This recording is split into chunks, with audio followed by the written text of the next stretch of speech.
예전부터 그런 종류의 책들이 있어 왔습니다. 과거의 나를 바라보며 내가 만약에 50년 전으로 30년 전으로 돌아가면 나에게 뭐라고 조언을 할 것인가? 혹은 최고의 경영인들에게 당신이 만약에 창업을 다시 하게 된다면 뭐라고 조언해 줄 것인가? 가정을 50년, 40년 지켜오신 분들에게 결혼식에 지금 가는 신랑 신부에게 뭐라고 조언해 주시겠냐고 이런 질문을 갖고 쓴 책들이 있습니다. 다 지혜에 대한 책들이죠. 여러분들이 만약에 똑같은 질문을 드려봅니다. 과거의 여러분에게로 돌아갈 수 있다면 뭐라고 조언해 주겠습니까? 강남에 땅 사라.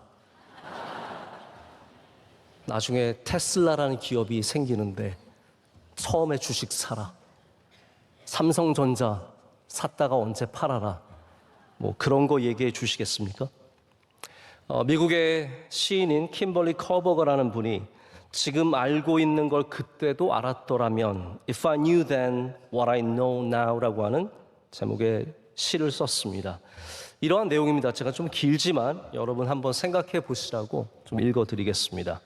지금 알고 있는 걸 그때도 알았더라면 내 가슴이 말하는 것에 더 자주 귀 기울였으리라. 더 즐겁게 살고 덜 고민했으리라. 금방 학교를 졸업하고 머지않아 직업을 가져야 한다는 걸 깨달았으리라. 아니, 그런 것들을 잊어버렸으리라. 다른 사람들이 나에 대하여 말하는 것에 신경 쓰지 않았으리라. 그 대신 내가 가진 생명력과 단단한 피부를 더 가치 있게 여겼으리라. 더 많이 놀고 덜 초조해 했으리라. 진정한 아름다움은 자신의 인생을 사랑하는 데 있음을 기억했으리라. 부모가 날 얼마나 사랑하는가를 알고 또한 그들이 내게 최선을 다하고 있음을 믿었으리라. 사랑에 더 열중하고 그 결말에 대해선 덜 걱정했으리라. 설령 그것이 실패로 끝난다 해도 더 좋은 어떤 것이 기다리고 있음을 믿었으리라.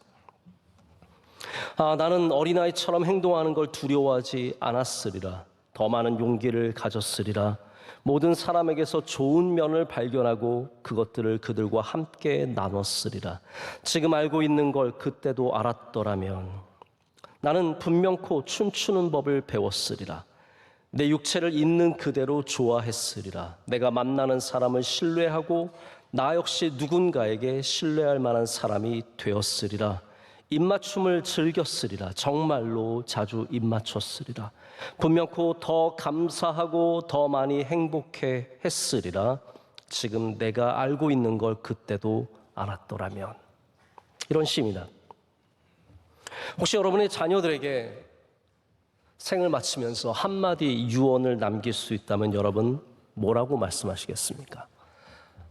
이 전도서의 주인공인 코헬렛 전도자는 마지막 장에 가서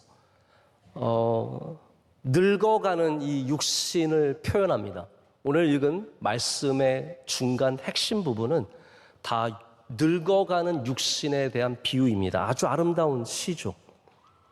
그 가운데 미래의 젊은이들에게 그리고 과거에 젊었던 나에게 그리고 앞으로 살아갈 수많은 사람들에게 이렇게 마지막으로 얘기하고 있습니다.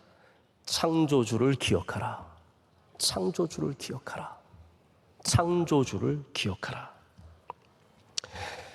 오늘 말씀의 3절부터 이 몸이 늙어가는 것에 대한 표현이 나옵니다. 아주 아름답게 얘기하지만 이게 다 힘이 없어지는 얘기입니다. 그래서 3절부터 보면 이런 내용입니다.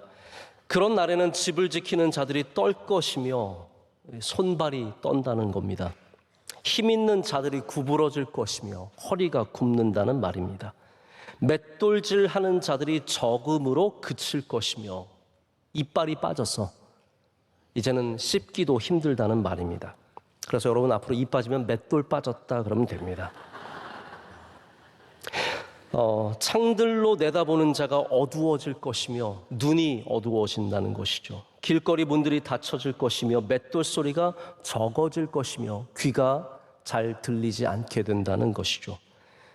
새 소리로 말미암아 일어날 것이며 아침잠이 적어지고요. 음악하는 여자들은 다 쇠하여질 것이며 목소리가 점점 쇠해진다는 것입니다. 이 모든 것이 살구나무에 꽃이 핀다는 표현조차도 머리가 희어진다는 표현입니다. 모든 것이 나이가 들어가고 있다는 것을 말합니다. 코엘렛이 이 마지막 삶, 내가 이제 끝난다라는 것을 느끼면서 그가 외치는 것은 헛되다, 여전히 헛되다고 말하지만 그 헛됨 속에서 유일하게 붙잡을 수 있는 것이 무엇입니까? 창조주를 기억하는 삶. 내가 다시 젊을 때로 돌아간다면 더 많은 쾌락을 위해서, 더 많은 즐거움을 위해서, 더 많은 지혜를 위해서 살아가는 것이 아니라 창조주를 기억하며 살아가겠다는 말입니다. 그렇다면 우리가 알아야죠. 창조주를 기억하는 이 창조주 신앙이 무엇입니까? 제가 처음에 여러분께 전도서를 소개하면서 이 전도서가 성경에 있는 세 개의 지혜서 중에 하나라고 말씀을 드렸습니다. 성경에 있는 세 개의 지혜서는 잠언과 욥기와 전도서입니다. 그리고 이 세 가지 성경책은 각각 아주 다른 위치에서 지혜를 말하고 있습니다. 가장 고통과 고난과 어려움과 낮은 곳에서 지혜를 말하고 있는 것이 욥기입니다. 그래서 어려운 사람들은 반드시 욥기를 한번 보셔야 합니다. 반대로 가장 높은 곳에서 코엘렛처럼 왕으로서 모든 권력과 즐거움과 좋은 먹을 것과 이 세상의 모든 것을 누렸던 사람이 말하는 바로 높은 곳에서 말하는 지혜가 이 전도서입니다. 그러면 우리의 평범한 중간의 삶은 누가 다루고 있겠습니까? 잠언이 다루고 있습니다. 잠언은 우리의 매일의 삶 속에서 우리가 가져야 하는 지혜를 계속해서 우리에게 말해주고 있습니다. 그런데 이렇게 각각 다른 곳에서 지혜를 외치는 세 개의 성경이 공통되게 갖고 있는 결론이 있습니다. 그 결론이 무엇입니까? 창조주 하나님을 기억하라는 것이에요. 하나님을 경외하라는 것, 창조주 하나님, 특별히 창조주 하나님입니다. 심판하시는 하나님이시기도 하지만 우리의 처음, 창조와 심판은 처음과 끝을 말합니다. 양쪽에 다 서 계신 하나님 가운데 우리가 먼저 창조주 하나님을 기억하라는 것이죠. 여러분, 그러면 창조주 하나님을 기억하는 신앙이 무엇입니까? 제가 어떤 고고학자와 신학자가 이렇게 서로 토론하는 영상을 본 적이 있는데 고고학자가 그렇게 말하더라고요. 저는 사물을 있는 사물로 보지 그 안에 영혼 같은 것들이 들어있다고 생각하지 않습니다 라고 얘기를 했습니다. 여러분, 우리가 이러한 사상을 유물론적 사상이라고 합니다. 모든 것은 물질입니다. 무신론적이고 유물론적인 사고관이 우리 세계를 덮고 있습니다. 그냥 물건이고 사람이고 그렇기 때문에 거기엔 특별한 목적도 없습니다. 우리가 이 세상에 살아가면서 유물론적인 사고관으로 살아간다면 그냥 딱 한 번 사는 인생, 내가 원하는 대로, 내가 하고 싶은 대로, 뭐 걱정할 게 뭐가 있습니까? 뭐 나중에 심판이 있습니까? 뭐가 있습니까? 선을 행하는 게 무슨 의미가 있습니까? 남을 도와주고 희생하는 게 무슨 의미가 있습니까? 그냥 나 혼자 좋은 데 가서 좋은 거 먹고 여행하고 좋은 사람들 만나고 그러다가 죽어서 흙으로 돌아가면 된다는 것이 유물론적 사고관이죠. 하지만 우리 창조주를 믿는 사람들은 그렇지 않습니다. 우리는 해 아래만 보는 것이 아니라 해 위를 보는, 우리의 육신만을 보는 것이 아니라 우리 안에 있는 영혼을 아는 사람들입니다. 그래서 이 세상이 끊임없는 우연의 반복 속에서 여기까지 왔다고 생각하지 않습니다. 여러분은 그렇게 생각하십니까? 우연히 코끼리가 만들어지고 우연히 조개가 만들어지고 그렇게 우연히 우리가 이곳에 있다고 생각하십니까? 아니면 그것을 만드신 창조주 하나님이 계심을 믿으십니까? 그 하나님은 우리의 인생을 우연에 맡겨두시지 않습니다. 하나님의 은혜의 손으로 붙잡고 계시고 우리의 신앙이 바로 그 붙잡고 계신 하나님을 인정할 때 우리가 창조주 하나님을 믿는 신앙을 갖게 됩니다. 제가 창조주라고 말하는 것은 창조론을 말하는 것이 아닙니다. 저는 여러분에게 어떠한 특정한 창조론을 강조하는 목사가 아닙니다. 어떤 교회들은 특별한 창조론을 붙잡죠. 저는 창조의 세계는 신비하다고 생각할 뿐이지 그것이 6일 만에, 문자적으로 6일 만에 이루어졌다든지 혹은 이 세상의 역사가 딱 성경에 나온 그 계산할 수 있는 역사로서 5,000년밖에 되지 않고, 그렇기 때문에 저 깊은 골짜기에 내려가서 지층을 보면은 5,000년 밖에 되지 않은 것을 우리가 알 수 있다는 그런 식의 저는 창조론을 특별히 여러분에게 가르치지 않습니다. 왜냐하면 창조는 그것보다 크기 때문입니다. 어떤 분들은 또 너무 지나치게 과학적으로 믿어서 창조인지 과학인지 모르는 그 애매모호한 공간에서 머물러 있는 분들도 있습니다. 하지만 우리가 분명히 인정해야 될 것은 무엇입니까? 우리가 그냥 우연 속에서 이 세상에 나타났다가 그저 세월 속에 사라지는 존재가 아니라 우리 모두가 하나님께서 정하신 뜻과 의미를 갖고 그 창조주의 계획 속에서 이 땅에 존재한다는 사실입니다. 그 시각을 가질 때 비로소 우리가 해 위의 삶, 바로 영원한 삶을 찾을 수 있고 살아갈 수 있는 존재가 됩니다.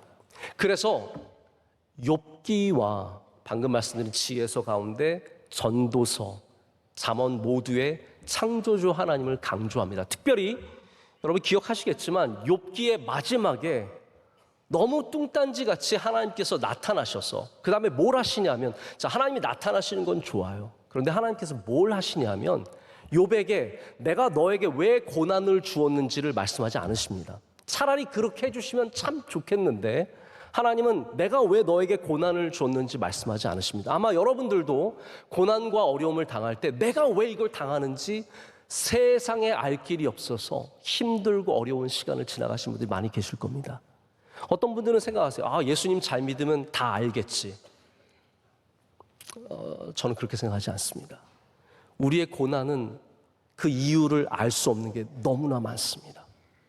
여러분, 자녀를 잃어버린 부모님에게 가서 거기에 하나님의 뜻이 있다고 말할 수 있겠습니까? 교회 생활 잘 하시다가 암이 걸리신 권사님 만나서 다 거기도 하나님의 뜻이 있다고 말할 수 있겠습니까? 우리는 그렇게 다 알지 못합니다. 하나님도 욥에게 다 이런 뜻이 있어 말씀하지 아니하시고 하나님께서 행하시는 일은 나타나셔서 보십시오. 창조 세계를 보여주십니다. 그게 창조주 하나님의 등장이에요. 창조 세계를 쫙 펼쳐서 보여주시면서 이 신비한 동물들을 보여주십니다. 너 이걸 이해할 수 있겠니?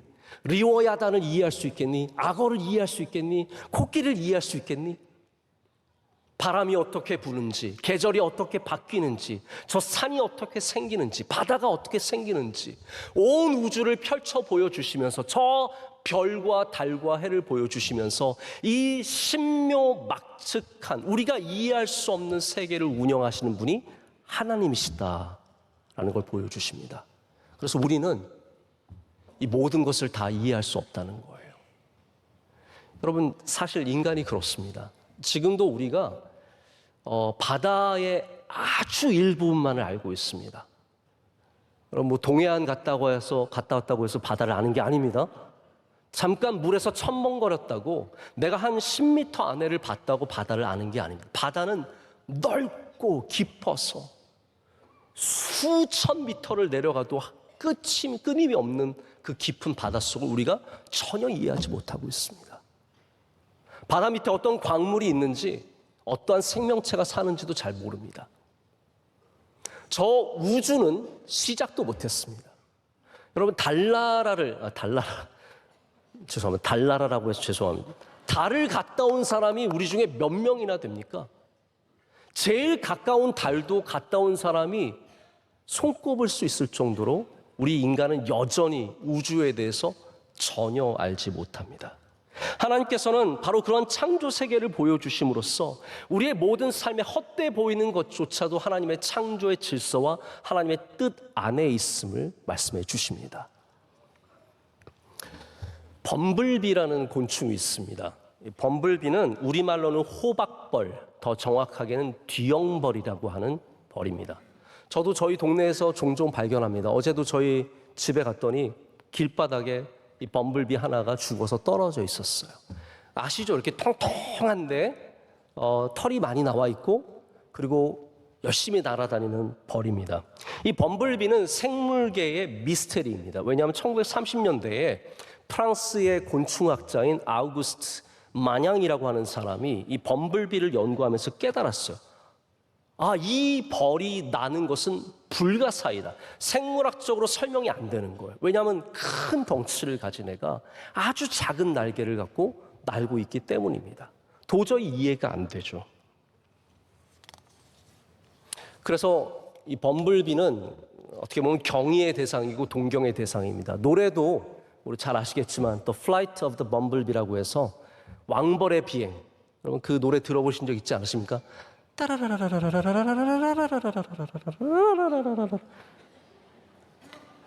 예전에 바비 맥페린이랑 요요마랑 연주했던 아름다운 한번 하실 수 있어요? 네네. 제가 너무 무리한 걸 요구했습니다. 네. 미친 듯이 해야 되는 거거든요, 그건. 근데 그거를 듣고 있으면 이 범블비가 어떻게 날아다니는지 상상이 됩니다. 그러니까 떨어질 것 같은데 날아가고 떨어질 것 같은데 날아가고. 자, 이렇게 범블비가 말도 안 되게 큰 덩치를 작은 날개로 날릴 수 있지만 반대로 날개는 큰데 날지 못하는 새가 있습니다. 뭡니까? 닭입니다. 닭은 이해가 안 돼요. 저는 그 날개 가졌으면 날았습니다. 근데 닭은 그 큰 날개를 갖고도 맨날 뭐 발싸움 하려고 날지 실제로 날지를 못합니다. 지붕에서 떨어져 내릴 때도 얼마나 위험해 보이는지 모릅니다. 닭은 날기 위해서, 닭의 날개는 날기 위해서 존재하는 것이 아니라 우리의 맛있는 음식이 되기 위해서 존재할 뿐입니다. 여러분, 여기 창조의 신비가 있습니다. 창조주 하나님께서 하신 일들은 어떤 일들이냐면 될 수 없어 보이는 것이 되게 하시고 정말로 될 것 같은 것들이 되지 않게 하시는 신비가 있습니다. 전도자도 그것을 깨달았습니다. 그래서 이 창조주를 얘기하기 바로 전장에 9장 11절에 이러한 신비한 얘기를 합니다.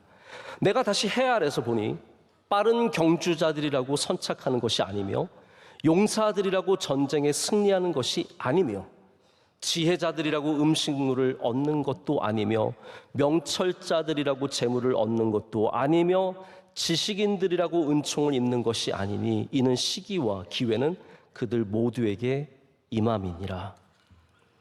여러분, 이게 하나님께서 일하시는, 창조의 하나님께서 일하시는 신비한 방식입니다. 우리가 보기에는 가장 먼저 뛰는 사람이 승리합니다. 그것이 유물론적 사고관입니다. 왜냐하면 그들은 영혼을 볼 수 없고 그들을 붙잡아 주신 하나님을 볼 수 없기 때문에 오직 빨리 달리는 사람이 이길 것이라고 생각하지만 인생을 살아가면 제일 빨리 달리던 사람들이 어느새 떨어져서 눈에 보이지도 않는 뒤에 처져 있을 때가 얼마나 많습니까? 가장 건강했던 사람이 가장 먼저 쓰러집니다. 지혜를 가진 사람들이 모든 것을 얻는 것이 아닙니다. 능력 있는 사람이, 용사가 다 승리하는 것이 아닙니다. 오히려 하나님께서는 그 반대의 일을 행하실 때가 참 많습니다. 가장 어리석지만 가장 복된 삶을 살고 가장 연약하지만 승리의 승리를 허락하시는 분이 하나님이시라는 거예요. 그렇기 때문에 우리는 이 인생을 우연과 물질 속에 살아가는 것이 아니라 온 세상을 만드시고 지금도 다스리고 계시는 창조주 하나님의 은혜 속에 살아가는 겁니다. 여러분, 우연으로 살아갈 수 없습니다. 우연을 너무 기대하지 마십시오. 길 가다가 10,000원짜리 한 번 주우면 평생의 바닥만 보고 살아갈 수가 있습니다. 또 우연히 나에게 그런 좋은 것이 오지 않을까. 우리 그리스도인들은 로또를 별로 좋아하지 않습니다. 왜냐하면 로또가 물론 나라의 어떠한 사업들을 위해서 쓰임을 받을 수 있겠죠. 그러나 우리는 그러한 우연을 기대하지 않습니다. 아니, 여러분, 우연을 믿고 살아간다면 가서 로또 사십시오. 되면 저에게 10% 주시고. 우리는 우연이 아니라 하나님의 은혜를 바라보며 살아가는 겁니다. 그래서 내가 용사가 아니지만 하나님, 나는 용사가 아닙니다. 난 여기서 제일 힘이 없습니다. 그러나 하나님이 도와주시면 승리할 줄로 믿습니다. 이것은 창조의 법칙과 전혀 반대죠. 가장 힘센 사람이 이길 것 같지만 오히려 창조주 하나님께서는 새로운 길을 보여주시고 하나님의 창조의 질서를 신비하게 운영하셔서 용사가 아니었던 이스라엘이 역사적으로 보면 절대로 강국이 아니었습니다. 그러나 그들이 가서 승리하는 모습들을 보십시오. 기드온의 용사들이 승리하는 것을 보십시오. 다윗의 용사들이 승리하는 걸 보십시오. 작은 자들이 승리하는 데에는 바로 하나님의 역사하심이 있으시기 때문입니다. 그것이 창조주 하나님의 능력입니다. 그래서 여러분, 만약에 늦게 출발했을지라도 포기하지 마십시오. 왜냐하면 늦게 출발했어도 창조주 하나님께서 여러분을 가장 먼저 도착하게 하실 수 있으시기 때문입니다. 내가 힘이 없고 연약해도 절망하지 마십시오. 내가 지혜가 부족해도 실망하지 마십시오. 우리는 창조주 하나님의 은혜 속에 살아가는 존재이기 때문입니다.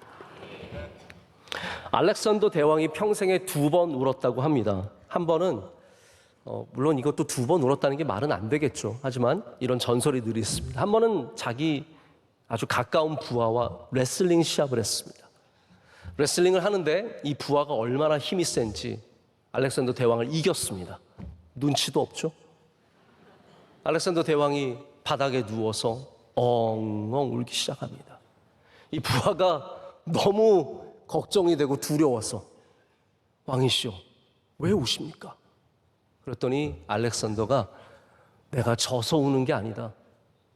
내가 땅에 누워보니까 이 수없는 땅을 내가 얻었는데 결국 내가 누울 자리는 요만하구나라는 것을 깨달았기 때문이다 라고 얘기를 했습니다. 두 번째 운 사건은 그가 아킬레우스의 무덤에 갔을 때입니다. 아킬레우스는 트로이 전쟁의 용사이고 영웅입니다. 거의 신의 경제에 이르렀다고 하는 용사였습니다. 아킬레우스는 많은 사람들에게 찬양을 받았고 그의 무덤에 수많은 사람들이 가서 경배했습니다. 알렉산더도 그의 무덤에 갔는데 눈물이 났습니다. 부하가 또 물었습니다. 왜 우십니까? 이 아킬레우스는 트로이 성을 뺏지도 못했는데 그리고 죽었는데 위대한 작가인 호메루스가 이 사람의 이야기를 남겼기 때문에 지금도 많은 사람들이 이를 기억하며 함께 경배하고 있지 않느냐. 그러나 나는 아킬레우스와 다르게 수만의 성을 빼앗았지만 나에겐 호머가 없기 때문에 내 영웅의 이야기를 남겨줄 사람이 없구나 라고 하면서 또 울었다고 합니다. 거기 인간이 갖고 있는 두려움이 다 나타납니다. 내가 가진 것을 잃어버리는 두려움과 나의 삶이 잊혀질 것에 대한 두려움입니다. 이게 코엘렛의 헛되고 헛되다와 별반 다르지 않은 이야기죠. 솔로몬도 그렇게 얘기하는 겁니다. 내가 이렇게 많은 업적을 남겼는데, 이렇게 많은 지혜를 쌓았는데 이거 다 헛되고 헛된 거구나. 그러나 우리 창조주 하나님을 믿는 사람들은 우리의 삶의 가치를 내가 남긴 업적과 나를 기억해 주는 것과 내가 갖고 있는 수많은 힘과 능력에 두지 않습니다. 창조주 하나님을 믿는 믿음은 내 삶이 아무리 작을지라도, 아무리 연약할지라도 하나님께서 나를 이 세상에 뜻과 목적을 갖고 보내셨다는 것을 믿는 믿음입니다. 여러분, 우리가 우연으로 이 땅에 태어났다면 어떻게 우리의 삶의 목적과 의미가 있을 수 있겠습니까? 물론 여러 가지 생물학적인 이야기들이 설명이 가능합니다. 우리의 DNA를 보존하기 위해서 우리는 번식하기 위해서 이 땅에 태어났다 주장하는 사람들도 있습니다. 다양한 주장들이 있지만 우리는 그렇게 믿지 않습니다. 우리는 모든 삶, 아주 작은 삶조차도 하나님이 의미를 갖고 목적을 갖고 이 땅에 보내줬다고 생각합니다. 제가 논문을 쓸 때 방법론 중에 하나가 마이크로 히스토리라는 거였습니다. 마이크로 히스토리는 미시적 역사라는 겁니다. 미시적 역사는 큰 사건들을 보지 않고 작은 개인이나 한 가정을 통해서 역사를 조명하는 방법입니다. 매크로 히스토리, 이거 어려운 얘기 아니니까 포기하지 마십시오, 여러분. 매크로 히스토리는 거시적 역사론인데 이런 것은 이제 당연하죠. 전쟁사라든지 아니면 왕이라든지 거대한 사건들을 중심으로 역사를 기술합니다. 매크로 히스토리를 보면은 보이지 않는 사람들이 너무나 많습니다. 그러나 우리가 미시적으로 마이크로 히스토리를 보면은 얼마나 작은 인생들이 큰 역사의 물줄기에 중요한 역할들을 하고 있는지를 발견할 수 있습니다. 우리나라 소설에도 박경리 작가님이 쓰신 토지 같은 소설이 아주 장대한 소설 속에 이명준이라고 하는 주인공 하나가 모든 역사의 중심이 되어 와서 그 시골에 사는 아무것도 아닌 사람이 역사를 조명하는 사람이 되지 않습니까? 그래서 마이크로 히스토리가 보여주는 것은 영과 위대한 업적을 남긴 사람이 아니라 시골에 살아가는 할머니 한 명도 역사 속에 중요한 의미를 갖고 있다는 것입니다. 그것이 바로 성경의 이야기입니다. 성경의 이야기는 물론 영웅도 나옵니다. 그러나 성경의 이야기는 전혀 나올 것 같지 않은 존재들이 나와서 그 사람들이 얼마나 귀한 사람들이었는지를 우리에게 보여줍니다. 여러분, 라합을 한번 생각해 보십시오. 라합은 여리고에 살았던 한 기생입니다. 누가 라합을 기억해 줄 수 있겠습니까? 누가 3,000년 전에 한 기생을 기억해 줄 수 있겠습니까? 그런데 이 라합이 여리고에 들어온 이스라엘 정탐꾼들을 숨겨준 다음에 여리고가 멸망할 때 그는 살아남았습니다. 이 라합이 어떠한 존재가 됩니까? 라합이 바로 다윗의 조상이 되지 않습니까? 더 나아가서는 예수 그리스도의 조상이 됩니다. 그 한낱 아무것도 아니었던 여인 하나가 바로 예수 그리스도의 조상이 되는 것을 성경은 우리에게 보여주고 있습니다. 룻도 마찬가지입니다. 모압 여인이었던 룻이 자기의 시어머니와 함께 절망을 갖고 베들레헴으로 돌아가는데 거기에서 보아스를 만나고 아들을 낳고 또 아들을 낳고 그래서 거기에서 다윗이 태어나지 않습니까? 또 그가 예수님의 조상이 되지 않습니까? 여러분, 우리의 삶에 우리는 미래를 알 수 없습니다. 그렇지만 여러분 가운데 지금 나는 아무것도 아닌 존재인 것 같고 내 인생에 뭐가 의미가 있을까 생각하는 분들 가운데 하나님의 역사 속에서는 중요한 라합 같은 룻 같은 삶이 얼마나 많이 있겠습니까? 여러분, 그래서 이 땅에서 우리가 업적으로 그냥 단순히 내가 얼마나 잘 나갔는지로 우리의 삶을 판단해서는 안 됩니다. 우리를 만드신 창조주 하나님을 기억해야 합니다. 여러분 삶 모든 곳에 목적과 의미가 있습니다. 제가 지난번에 병원에 갔더니 어린 아이들이 주사줄을 달고 머리가 다 없어서 병원 복도를 돌아다니는 모습들을 보았습니다. 너무 마음이 아프더라고요. 그들 중엔 정말로 생명을 잃어버리는 아이들도 많이 있습니다. 우리 가운데도 5살 된 자녀를 보내신 부모님도 계시고 10살, 17살 된 자녀를 보내신 분들도 계십니다. 욥처럼 우리는 그것을 절대로 이해할 수 없죠. 하지만 우리가 10년을 이 땅에 살든 100년을 이 땅에 살든 단순히 우리의 길이의 문제가 아니라 우리 모두가 하나님이 뜻하신 목적을 갖고 왔고 이루고 갔다는 사실을 잊어서는 안 됩니다. 이것이 창조주를 믿는 신앙의 모습입니다. 말씀을 이제 정리하고 맺으려고 합니다. 제가 지난 화요일에 우리 경남 창원 양곡교에 있었던 우리 교단 총회를 다녀왔습니다. 저희 보통 노회는 어떻게 자리를 배정받냐 하면 그냥 돌아가면서 아무렇게나 앉는 것이 아니라 노회 좌석이 있고 저는 노회원이기 때문에 노회에 가서 앉아야 합니다. 저희 노회장님이 제비를 뽑아서 자리를 뽑습니다. 저희 노회장님이 얼마나 하나님을 사랑하는지 맨 앞자리를 뽑았습니다. 저 뒷자리 뽑으면 얼마나 좋으련만. 근데 저희 앞자리가 또 예배 때는 내빈들이 앉는 자리라서 위층에 가서 앉으라는 거예요. 그래서 저 이제 도착하자마자 위층에 올라가서 제 자리를 찾아가는데 제가 양곡교회 위층을 처음 올라가 봤으니까 좀 거기가 익숙하지 않았습니다. 계단도 그냥 이렇게 평이하게 되어 있는 것이 아니라 좀 약간 이상한 구조로 되어 있었어요. 저 앞에 우리 노회원 목사님들이 쭉 앉아 계신데 벌써 이미 앉아 계신 목사님들 보면서 제가 목사님들을 보느라 계단을 잘못 봐서 계단에서 굴렀습니다. 살아있으니까 걱정하지 마십시오. 근데 여러분, 넘어질 때 뭐가 중요하죠? 아픈 게 중요합니까? 아시잖아요. 넘어질 때 아픈 건 순간이고 온갖 부끄러움이 저를 덮쳤습니다. 그래서 벌떡 일어났어요.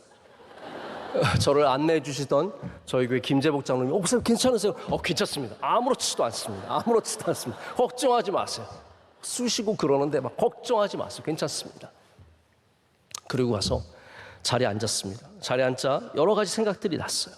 내가 왜 넘어졌을까? 쪽팔려 죽겠다. 여러 가지 생각들이 났습니다. 솔직히 제가 몇 년 만에 넘어진 거거든요.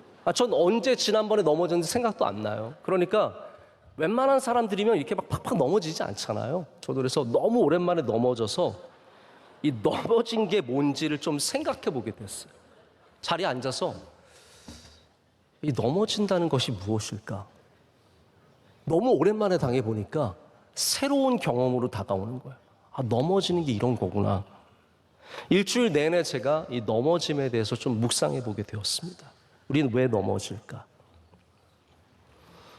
여러분, 그냥 길에서 넘어지는 건 괜찮지만 혹은 계단이나 위험한 곳에서 넘어지는 건 또 다른 차원의 얘기입니다.